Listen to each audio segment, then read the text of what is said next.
Agnes was the first to report this. Source also stresses that this tweaked ankle does not affect her return timeline. As well at fieldhousefiles.com. Let's talk about the fever. Let's talk about the injuries, and let's talk about Caitlin. After weeks of uncertainty around her condition, did Caitlin Clark just declare her return? In addition to guessing on timings and wondering if she will even play again this season, fans have been waiting for answers, and now new evidence has surfaced that alters everything. Highly anticipating Caitlin Clark's return to the court. Will she come back this season? When will she come back this season? And a lot of fans have been so confused by the reporting. Like, what is actually going on? For weeks, there were just rumors and sporadic stories of Clark's homecoming. She was close, according to some, but far from a return, according to others. Fans were tense due to the lack of clarity. And now that Clark has finally spoken, the story feels more significant than before. Caitlin Clark is currently the WNBA's face, the one that draws large crowds to home and away arenas, the one that fans pay to watch, and the one that broadcasters spotlight. I mean, when Clark is playing, the Fever's buzz seems alive. Ticket sales soar, and TV ratings soar. You certainly would impact TV viewing if she played. However, her absence has had an impact beyond Indiana's box office results. The entire league's spotlight has been rocked by it. The WNBA's recent wave of enthusiasm and attention seems to be waning without Clark. The league prefers that its star play on the field rather than watch from the sidelines. I'm going to stand on the fact that the injury reporting for Caitlin Clark, who is the face of the WNBA, who is the biggest draw in the WNBA, has been absolutely absurd this season. It has been so strange. I get that they're giving her time, and I think they should. They should give her time. They should give her grace. I've been one of the people who's advocating for Caitlin to not come back this season. Here's the thing, though. Without her, the Fever has been chugging along, but let's face it, Clark is the driving force. The magic feels absent, and Indiana's offense appears predictable without her vision and shot making. Every night, the players sense it, the league knows it, and the fan base knows it. The issue that remains unanswered is whether the Fever can make it through this postseason run without Clark, or are they out of time as they wait for their star to return? Clark's right groin injury on July 15th marked the beginning of it all. It sounded modest at first, like something that would just keep her out for a little while. Supporters assumed she would take a week or two off before returning to the lineup. However, the updates remained ambiguous as the games went on. The team lacked a clear schedule and genuine transparency. People continued to inquire, why is Caitlin still not back as each week passed? Tension increased as a result of the stillness, and the inquiries became frustrated. In any case, when August arrived, things became even more difficult. Clark twisted her left ankle while practicing alone in Phoenix on August 7th. It initially appeared to be a little adjustment, one of those quick knocks. But when Chloe Peterson revealed the information, the truth was revealed. As it happens, the ankle tweak wasn't your typical one. It was a bruise on a bone. It's a complex injury that doesn't heal according to a precise timeline. Suddenly, Clark had to cope with more than just her groin rehab. Her recovery was slowed by 2 injuries. She rolled her ankle. She was probably ramping up. Her body is probably still trying to get adjusted. Her timing is probably a little bit different when she's doing different movements and whatnot. And she probably rolled her ankle really hard, and that is what caused the bone. Just having a growing problem is annoying. You face a double setback, though, when you add a bruise to your ankle bone. The timescale changed from soon to unknown as a result. The answer. It absolutely impacted her timeline to return. Additionally, you could sense the change in the air around the Fever. Their feeling of anticipation for their star evolved into anxiety. Would she return in time to support them during the season's most crucial stretch? A bone bruise and a groin injury. Will she come back this year? As of right now, we have no clue whatsoever.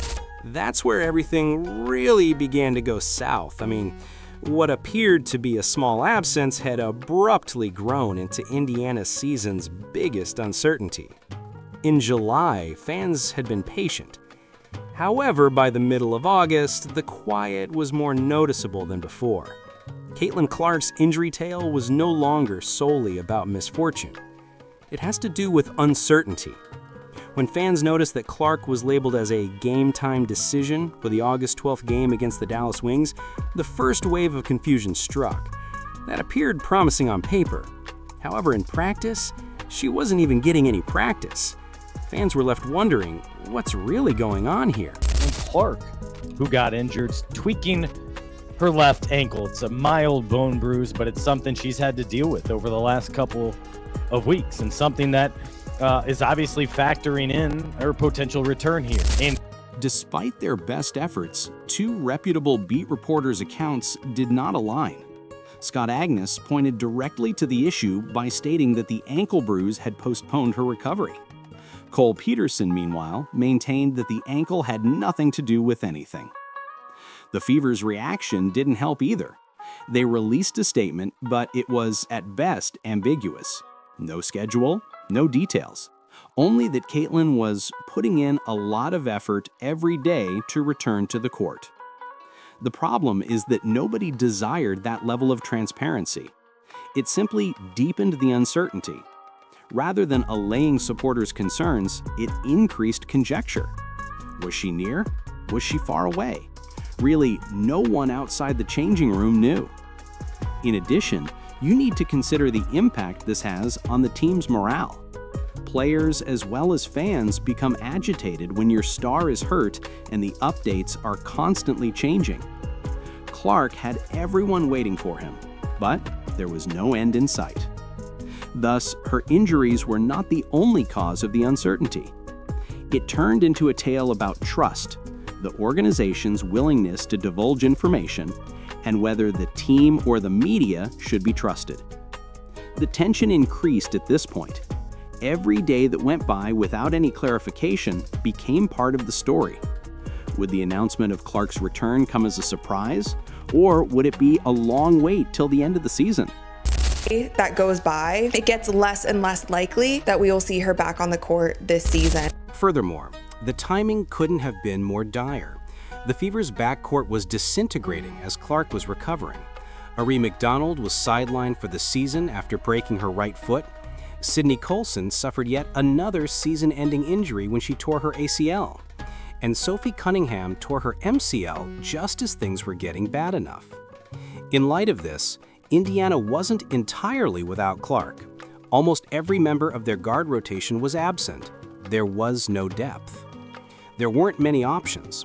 Additionally, each game increased the roster's workload.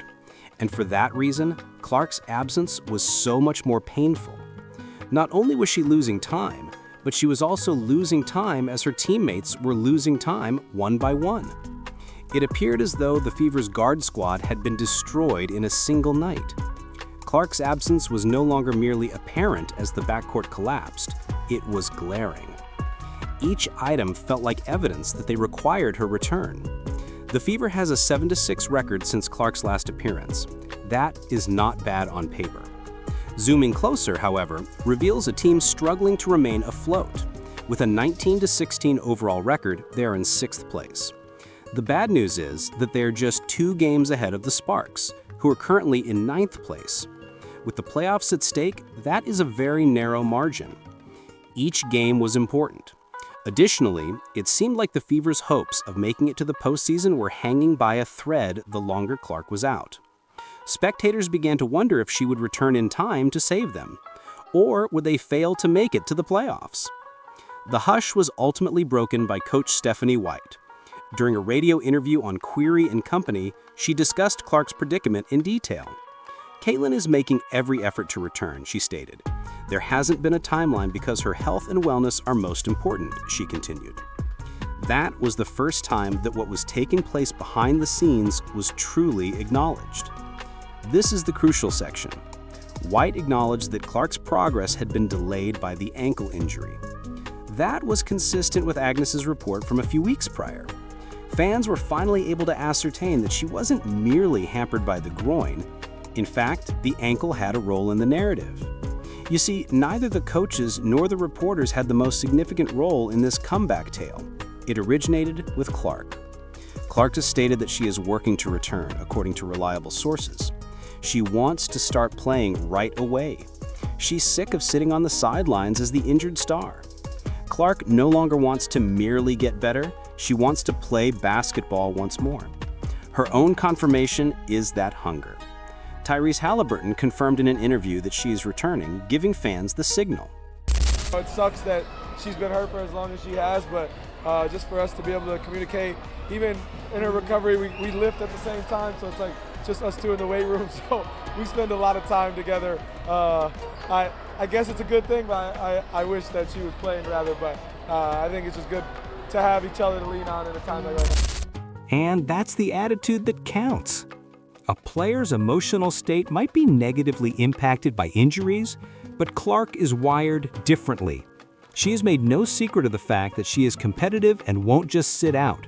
Her drive coming through is what gives this confirmation its impact. In addition, observe the timing. Just 9 games are remaining in the regular season for the Fever. Every one of them matters.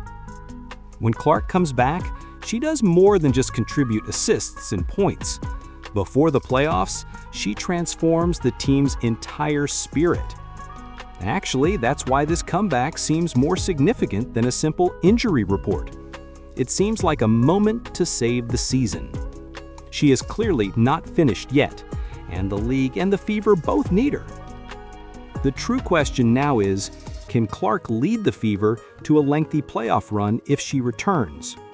Could something ignited by her comeback push Indiana from merely surviving to genuinely contending for a championship?